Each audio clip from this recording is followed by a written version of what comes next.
고린도전서 13장에 보면 사랑의 중요성에 대해 이렇게 말씀합니다. 내가 사람의 방언과 천사의 말을 할지라도 사랑이 없으면 소리나는 구리와 울리는 꽹과리가 되고, 내가 예언하는 능력이 있어 모든 비밀과 모든 지식을 알고 또 산을 옮길 만한 모든 믿음이 있을지라도 사랑이 없으면 내가 아무것도 아니요 내가 내게 있는 모든 것으로 구제하고 또 내 몸을 불사르게 내줄지라도 사랑이 없으면 내게 아무 유익이 없느니라. 고린도전서 13장 1절로 3절. 여기서 보면 내가 방언으로 기도하고 예언의 은사가 있어서 모든 것을 꿰뚫어 보는 통찰력과 해박한 지식이 있고, 여기에 엄청난 믿음까지 있고 많은 구제 행위들까지 있더라도 사랑이 없다면 그런 모든 것들이 아무 소용이 없다고 말씀합니다. 그리고는 이런 사랑의 특징에 대해 이렇게 말씀합니다. 사랑은 오래 참고, 사랑은 온유하며 시기하지 아니하며, 사랑은 자랑하지 아니하며 교만하지 아니하며 무례히 행하지 아니하며 자기의 유익을 구하지 아니하며 성내지 아니하며 악한 것을 생각하지 아니하며 불의를 기뻐하지 아니하며 진리와 함께 기뻐하고 모든 것을 참으며 모든 것을 믿으며 모든 것을 바라며 모든 것을 견디느니라. 고린도전서 13장 4절로 7절. 4절 이하에서 말씀하는 사랑의 특징들을 살펴보면 단순히 내면에 존재하는 감정적 가치의 차원이 아님을 알 수 있습니다. 즉, 오래 참고 온유하고 교만하지 않고 악한 것을 생각지 않고 불의를 기뻐하지 않고 모든 것을 참는 등 이런 사랑의 특징 대부분은 삼위일체 하나님의 속성과 일치합니다. 고로 여기서 말씀하는 사랑이란 단순히 사람 안에 존재하는 감정적 가치 요소를 넘어서 그 속성 자체가 사랑이신 하나님을 의미한다고 봐야 합니다. 이에 대해 요한 1서 4장은 이렇게 말씀합니다. 하나님이 우리를 사랑하시는 사랑을 우리가 알고 믿었노니 하나님은 사랑이시라. 사랑 안에 거하는 자는 하나님 안에 거하고 하나님도 그의 안에 거하시느니라. 이로써 사랑이 우리에게 온전히 이루어진 것은 우리로 심판날에 담대함을 가지게 하려 함이니 주께서 그러하심과 같이 우리도 이 세상에서 그러하니라. 요한 1서 4장 16, 17절. 여기서 보면 하나님이 곧 사랑이시라고 말씀하는데, 그런 하나님이 우리 안에 거하시고 우리가 하나님 안에 거해야만 사랑이 온전히 이루어지게 되고, 그렇게 되면 우리가 심판날에 담대함을 가질 수 있다고 말씀합니다. 그래서 사랑이신 하나님이 우리 안에 거하시면 앞서 살펴본 사랑의 특징들이 자연스레 흘러나오게 되는 것입니다. 즉, 모든 것들의 본질은 바로 사랑이신 하나님이 우리 안에 거하고 우리가 하나님 안에 거함으로써 온전한 관계가 형성되어지는 것이고, 그렇게 됐을 때 오래 참고 온유하고 교만하지 않고 불의를 기뻐하지 않는 등의 사랑의 특징들과 더불어 우리로부터 나오는 모든 현상과 체험, 행위들이 의미가 있게 되는 것입니다. 그런데 고린도전서 13장의 이 구절들을 보면 하나님과 온전한 관계 안에 거하지 않고 있는 상태임에도 방언 기도가 나오고 예언의 능력으로 무언가를 깨달아 알게 되는 놀라운 지식이 나올 수가 있음을 암시하고 있습니다.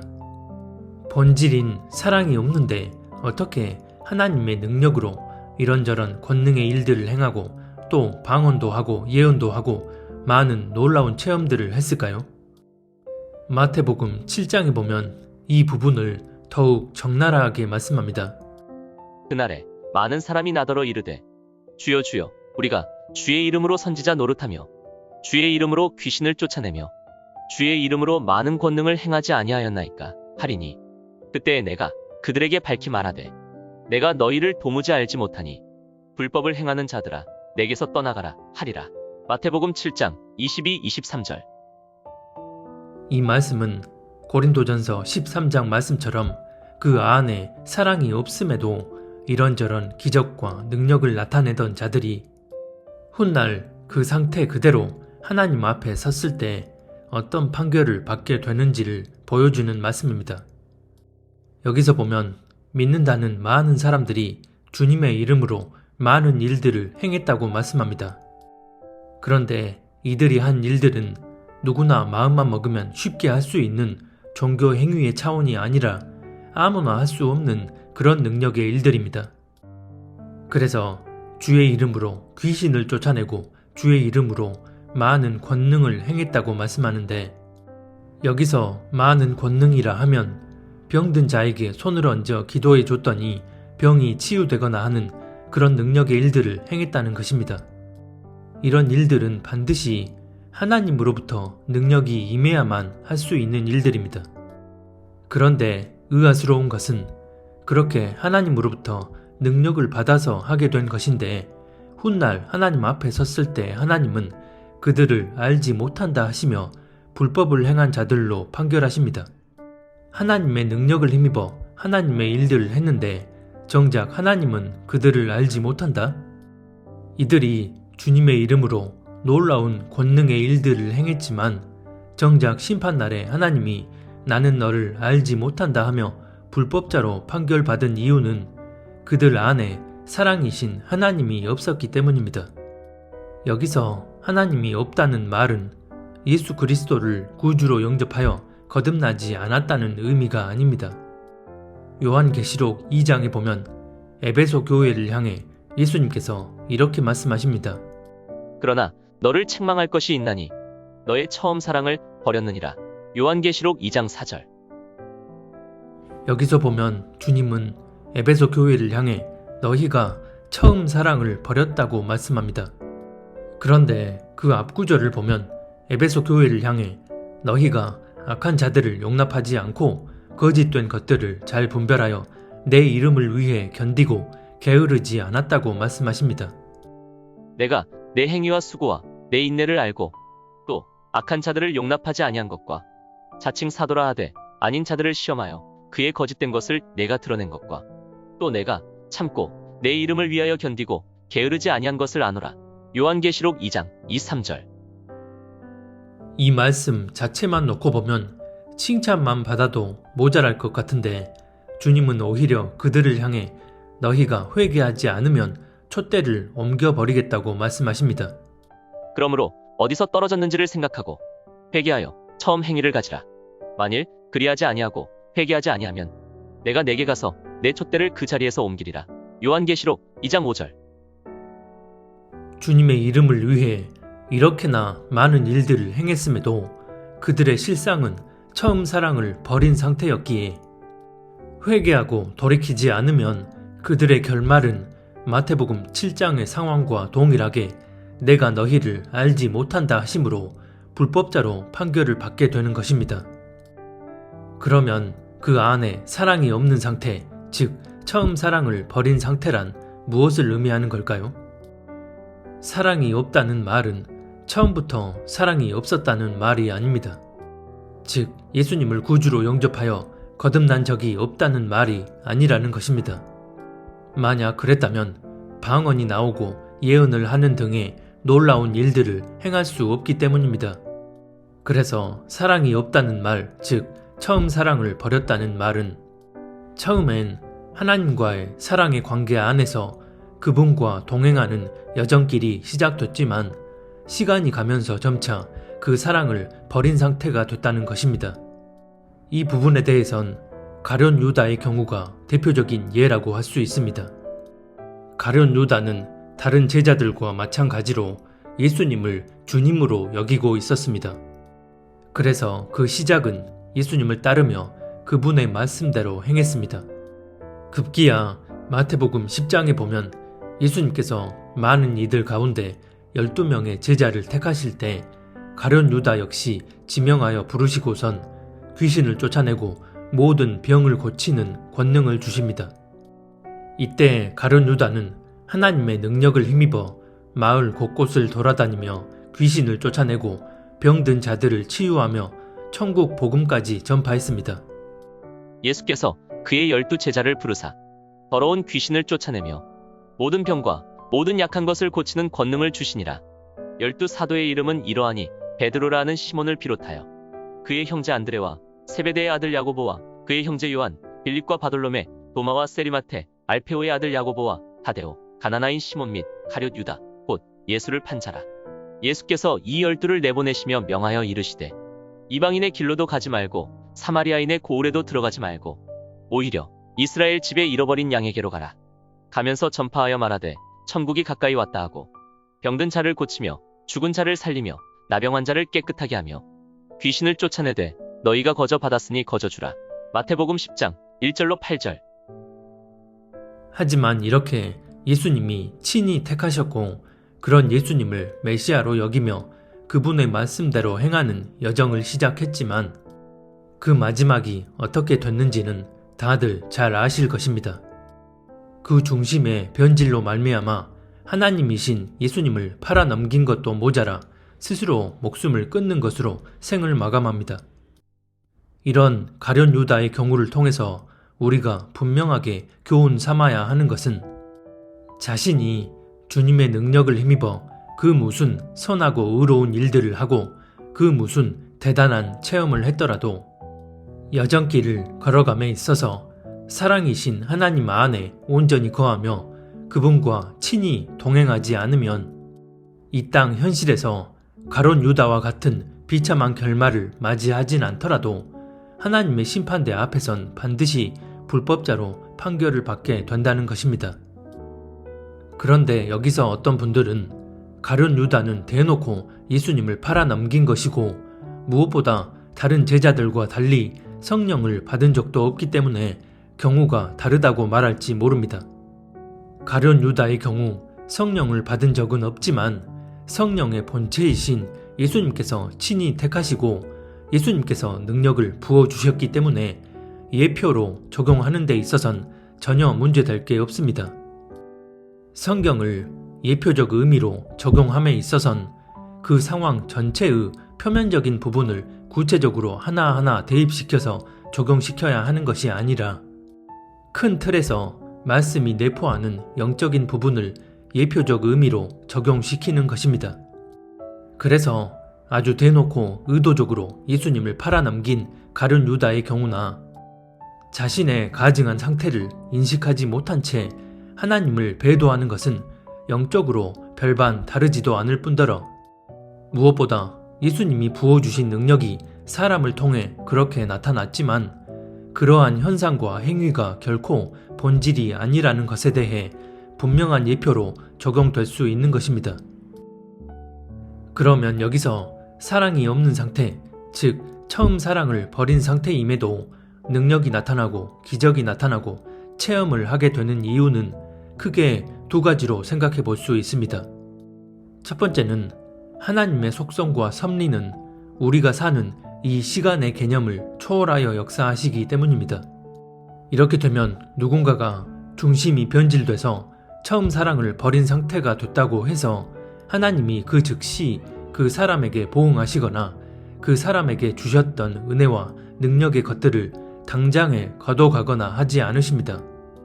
사람 기준으로 보면 누군가가 죄를 저지르거나 어떤 잘못을 했을 때 그에 따른 보응의 조치가 즉각적으로 취해져야 한다는 이 땅의 시간적 개념으로 생각할 수 있지만 주께는 하루가 천년 같고 천년이 하루 같다는 말씀처럼 그런 상태에 있음에도 그들에게서 여전히 그런 능력과 은사와 체험들이 계속 나타날 수 있는 것입니다. 그리고 그런 상황은 이 땅을 벗어나기 직전까지 이어지게 될 수도 있습니다. 그렇기 때문에 그들에게서 여전히 방언이 나오고 예언이 나오고 예수 이름으로 귀신을 쫓아내고 병을 치유하게 될 수 있는 것입니다. 히브리서 6장에 보면 한번 빛을 받고 하늘의 은사를 맛보고 성령에 참여한 바 되고 하나님의 말씀과 내세의 능력을 맛보고도 타락하게 됐을 때를 말씀하는데 그들에게 주셨던 은사와 능력을 거둬 가신다고 말씀하지 않고 영적인 의미에서 다시 새롭게 하여 회개할 수 없게 된다고 말씀합니다.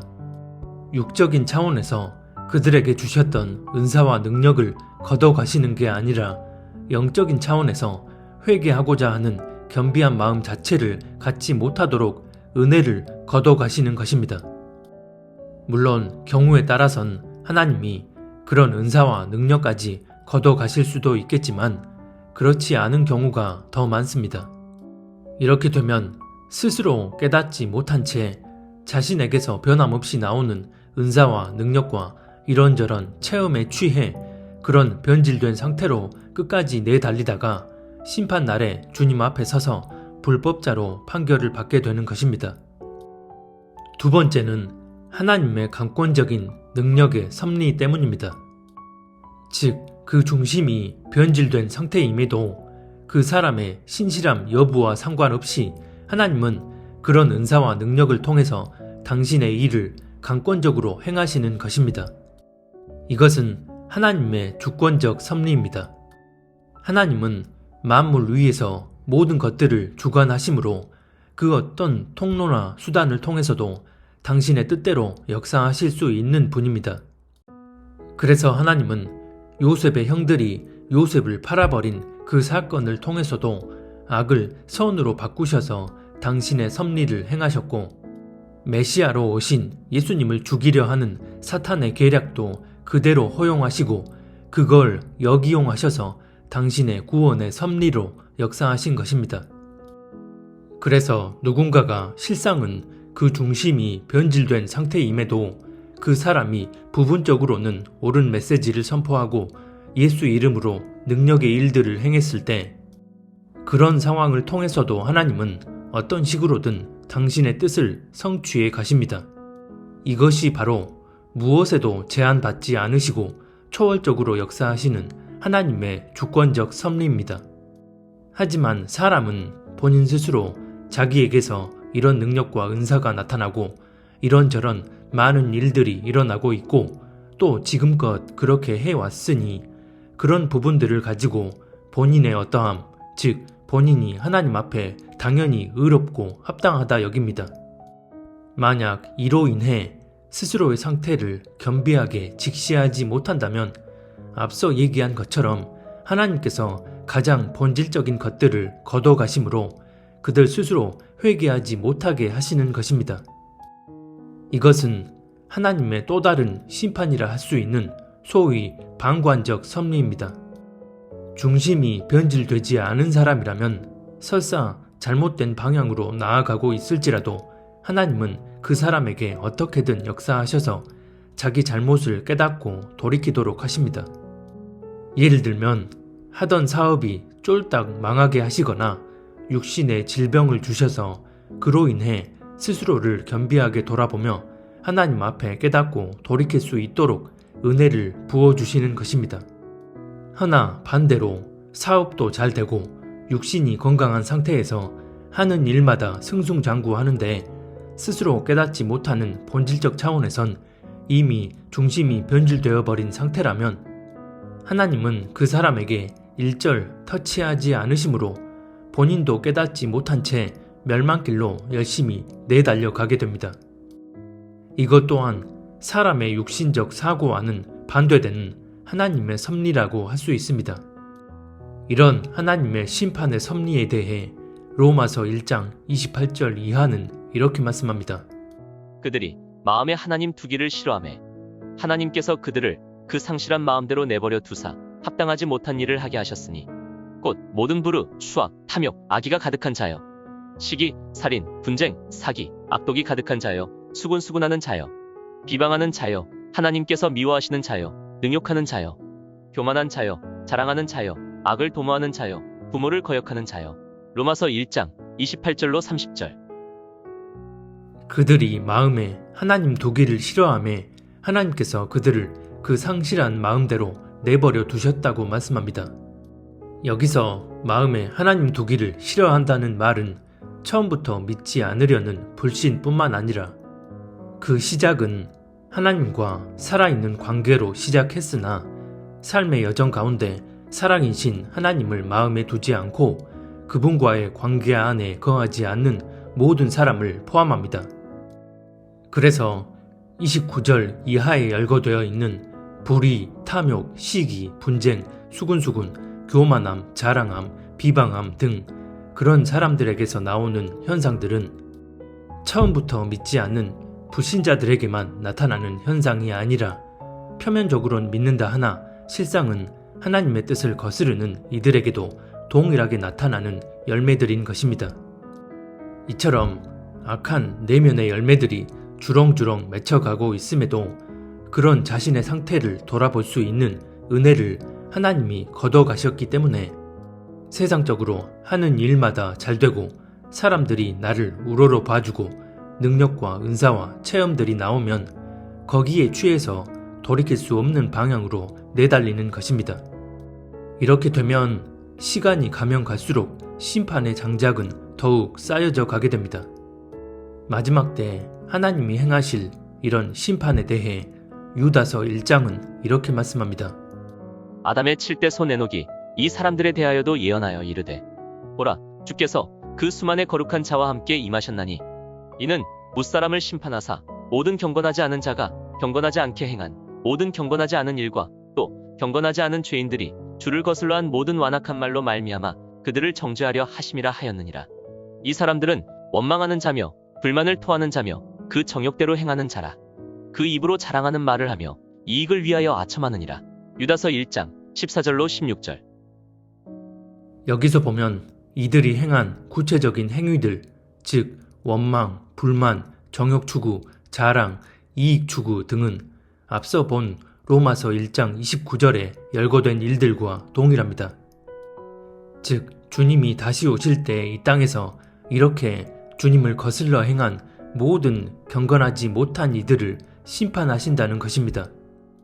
그 중심의 변질로 인해 스스로를 돌아볼 수 있는 은혜를 하나님이 부어주시지 않기 때문에 이런 어둠의 열매들이 맺히고 있음에도 외적으론 그저 아무 일 없이 평탄하며 오히려 더 잘 나가는 것처럼 보여지고 결국 주님이 오래 참으실수록 심판의 장작은 더욱 쌓여가는 것입니다.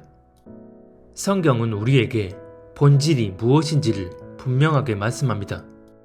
구약에서도 하나님은 택하신 백성들에게 이런저런 율법과 규례들을 표면적으로 말씀하시고 지키라고 명하셨지만 표면적인 율법 준수나 제사 의식을 지키는 것 이전에 먼저 하나님을 사랑하고 경외하는 마음을 가지고 그분의 뜻대로 순종하는 것을 본질로 말씀하셨습니다.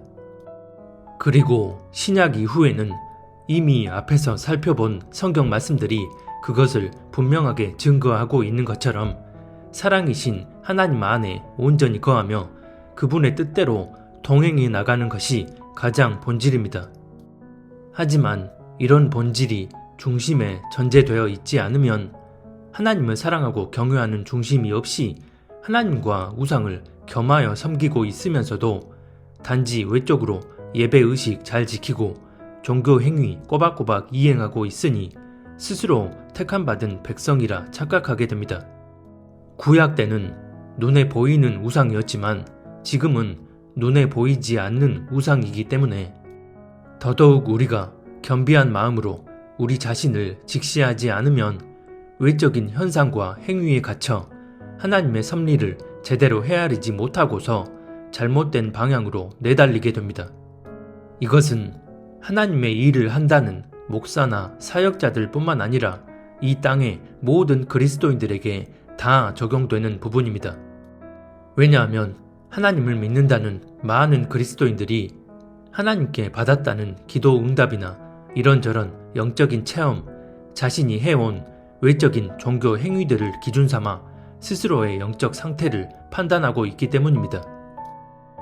베드로 후서 2장에 보면 발람에 대한 얘기가 나옵니다.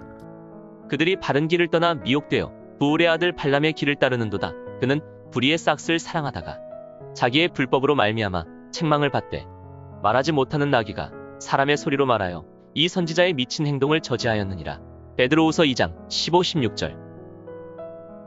발람은 하나님의 음성을 듣고 그 음성을 대언하는 선지자였습니다. 하지만 베드로 후서 2장 말씀처럼 발람은 불의한 중심에 의해 하나님의 뜻을 거스르는 방향으로 나아갔습니다. 민수기 31장과 계시록 2장에 보면 발람이 이스라엘 백성들 앞에 걸림돌을 놓아 우상 제물을 먹게 하고 범죄하게 만들었다고 말씀합니다.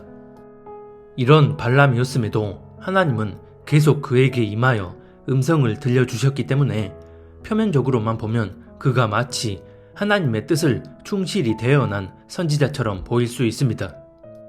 그러나 아무리 하나님의 음성을 들으며 하나님의 일을 하는 것처럼 보인다 할지라도 본질적으론 불의한 중심에 의해 불법을 행하다 결국 비참한 종말을 맞이하게 됩니다. 다시 말해 표면적으로 아무리 하나님의 영이 임하여 음성을 듣고 환상을 보고 예언을 하는 등 기적을 체험한다 하더라도 그런 모든 일들은 그저 하나님께서 당신의 강권적인 섭리로 사람을 통해 역사하시는 것이지 그런 일들이 그 사람의 신실함을 증거하는 기준이 될 수도 없을 뿐더러 오히려 사탄이 광명한 모양을 가장해 사람들을 미혹하는 수단이 되는 경우도 있습니다. 하나님의 음성을 듣는다는 어떤 사역자들의 경우 하나님이 자신에게 한반도 통일을 말씀하셨다고 하면서 남한과 북한의 정권이 서로 연합하여 평화 통일을 하게 하실 거라 주장합니다. 북한의 현 정권은 단순한 세상 정권이 아니라 하나님을 대적하는 적그리스도 우상 독재 집단입니다. 이것은 다시 말해 단순한 세상 정치 문제가 아닌 영적인 차원의 문제라는 것입니다. 그런데 하나님이 자신에게 그렇게 말씀하셨다고 하며 많은 사람들을 미혹하는 일에 앞장섭니다. 또 어떤 분들은 하나님이 자신에게 동성애자도 사랑하고 품으라고 말씀하셨다고 하며 그들의 성 정체성을 인정하고 지지하는 말 그대로 악을 선하다 하는 지경으로 나아갑니다. 이 외에도 자신이 하나님의 음성을 듣고 대언한다면서 온갖 영적인 혼잡함을 가중시키고 사람들은 하나님의 음성을 듣고 환상을 본다고 하니 그런 체험적인 것들만 좇으며 거기에 깊게 빠져듭니다. 자신의 상태를 겸비하게 돌아보지도 못하는데 어떤 영적인 음성이 들리고 환상이 보인다는 것은 기름에 불을 붙이는 것과 같습니다. 이렇게 되면 애초에 분별력 자체가 없기 때문에 하나님의 음성, 하나님의 역사라 착각하며 사탄이 이끄는 대로 쭉쭉 나아갑니다. 어떤 음성이 들리고 환상이 보였을 때 설사 그것이 하나님을 가장한 사탄이 아니라 진짜 하나님의 음성이고 하나님의 임재라 해도 나에게 무엇이 보이고 들리느냐, 삶에서 어떤 하나님의 임재와 응답을 체험했느냐는 결코 본질이 될 수가 없습니다. 출애굽기 33장에 보면 여호와 하나님이 이스라엘 백성들을 출애굽시키신 후 모세에게 이런 말씀을 하십니다. 주께서 모세에게 말씀하셨다. 너는 가서 내가 이집트 땅에서 데리고 올라온 이 백성을 이끌고 여기를 떠나서 내가 아브라함과 이삭과 야곱에게 맹세하고 그들의 자손에게 주겠다고 약속한 그 땅으로 올라가거라. 내가 한 천사를 보낼 터이니 그가 너를 인도할 것이다. 나는 가나안 사람과 아모리 사람과 헷 사람과 브리스 사람과 히위 사람과 여부스 사람을 쫓아내겠다. 너희는 이제 곧 적과 꿀이 흐르는 땅으로 들어간다. 그러나 나는 너희와 함께 올라가지 않겠다. 출애굽기 33장 1절로 3절. 여기서 보면 이스라엘 백성들이 길을 걸어감에 있어서 잘 걸어갈 수 있도록 이적과 능력으로 역사해 주시겠다 말씀하시는데 정작 하나님 자신은 그들과 함께 가지 않겠다고 말씀하십니다. 하나님이 그들과 함께 가지 않겠다고 하신 이유는 다른 게 아닙니다. 그들의 중심이 하나님 앞에 온전치 못한 상태였기 때문입니다. 성경은 이를 목이 곧은 백성이라 표현합니다. 허나 그럼에도 하나님은 그들에게 능력과 이적을 일으켜 주셔서 그들이 가는 길을 열어주겠다 말씀하십니다. 성경의 모든 말씀은 마지막 때를 사는 우리에게 예표가 됩니다. 그래서 이 구절 역시 우리에게는 뼈저린 교훈으로 적용해 볼 수 있는 구절입니다. 하나님께서 능력과 이적으로 택하신 백성들의 앞길을 열어주시는데 정작 하나님 자신은 그들과 함께 가지 않겠다는 말은 오늘날로 치면 우리가 간구하는 기도에 응답해 주시고 이 땅에서 원하고 소망하는 것들이 성취될 수 있도록 역사해 주시지만 정작 본질적인 차원에선 하나님 자신이 삶 가운데 동행하지 않으신다는 말과 같습니다. 내가 원하는 것들을 내 뜻대로 들어주시지만 실제적으로 나와 동행하진 않으신다는 것입니다. 다시 말해 하나님을 바로 알고 그 뜻대로 나아갈 수 있는 은혜, 즉 지혜와 계시의 영을 부어주시진 않는다는 의미입니다. 하지만 이런 상황임에도 그저 내가 원하는 내 바램대로 하나님의 응답을 간절히 구합니다. 예를 들면 내가 원하는 학교, 유학길, 직장, 내가 원하는 사람과의 결혼, 내 자녀의 대학 합격, 내 남편의 직장 승진 등등. 그렇게 날마다 새벽기도, 철야기도, 금식기도 해서 설사 하나님이 그 기도에 응답해 주셨을지라도 그런 하나님의 역사는 본인의 신실함, 합당함 여부와는 아무런 관계도 없습니다. 기도 응답이나 육적으로 체험한 이런저런 현상들이 지금껏 지속적으로 이루어져 왔다고 해서 그런 것들이 내가 하나님과 온전한 관계 안에 있다는 증거가 될 수는 없다는 것입니다.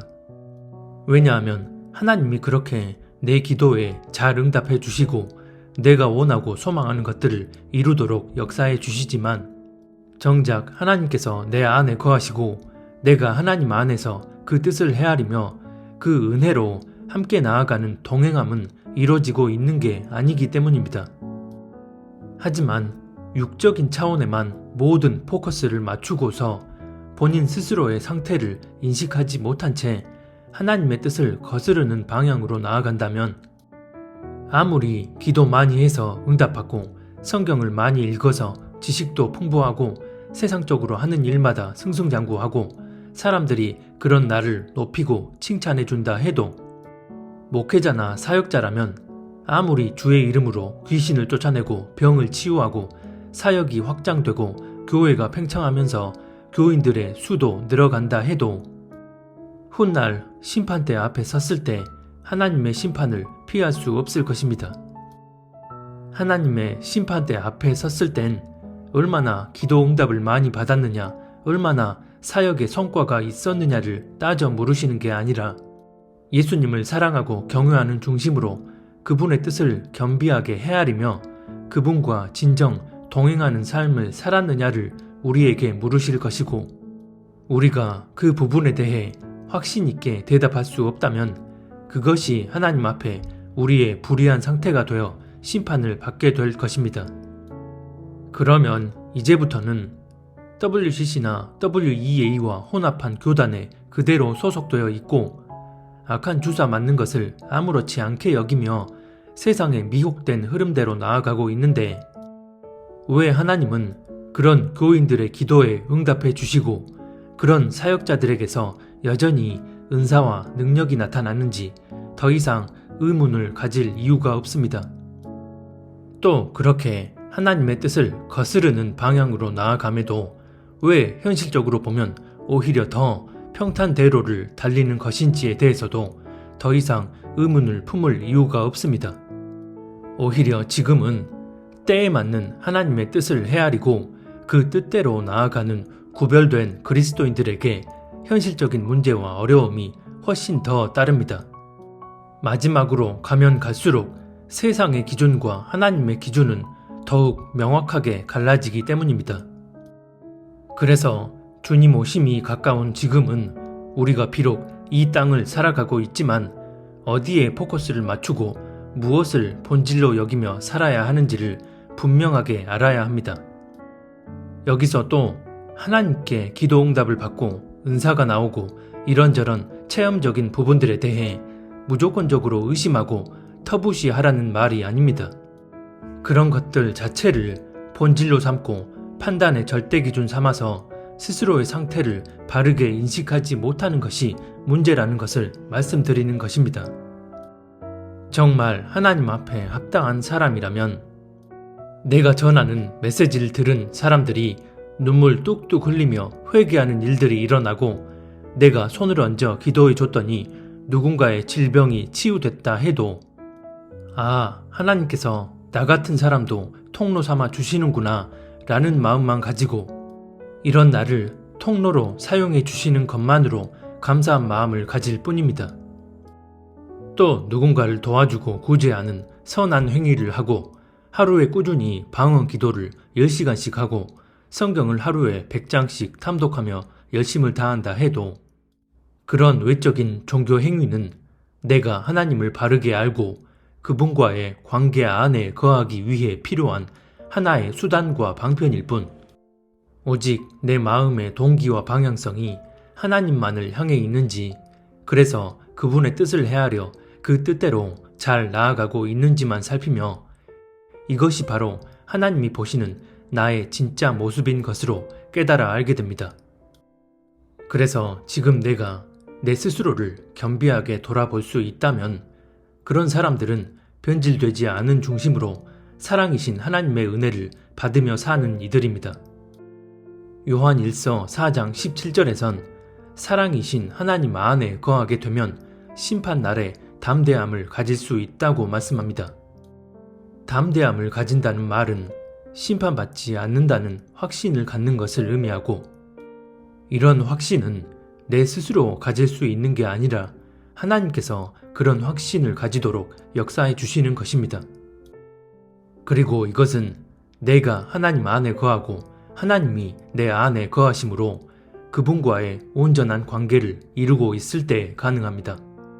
그래서 내가 얼마나 기도 응답을 받았는지, 내가 얼마나 종교 행위에 열심을 다했는지, 내가 얼마나 감정적으로, 느낌적으로 하나님의 임재를 체험했는지가 아니라, 그런 현상과 체험, 행위와 상관없이 내 중심의 초점을 살아계신 하나님께 맞추고서 개인적 차원의 영역뿐만 아니라 다른 모든 차원의 영역 가운데 하나님의 뜻을 잘 분별하여 그 뜻대로 나아갈 수 있어야 합니다. 요한계시록 3장 20절에 보면, 내가 문 밖에 서서 두드리노니 누구든지 내 음성을 듣고 문을 열면 내가 그에게로 들어가 그와 더불어 먹고 그는 나와 더불어 먹으리라 고 말씀합니다. 예수님이 내 안에 들어와 나와 더불어 먹고 나는 그분과 더불어 먹는다는 이 말씀은 사랑이신 하나님이 내 안에 거하고 내가 하나님 안에 거하게 되므로 사랑이 온전히 이루어지는 상호적 관계를 의미하고, 이런 상호적 관계가 심판날에 담대함을 가질 수 있는 신실한 자들만의 특권입니다. 부디 이 영상을 보시는 모두가 다 이처럼 주님이 주신 담대함으로 이 땅에서 심판의 날을 맞이하는 게 아니라 공중에서 다시 오실 주님을 맞이하게 되는 영광의 날을 맞이할 수 있었으면 합니다.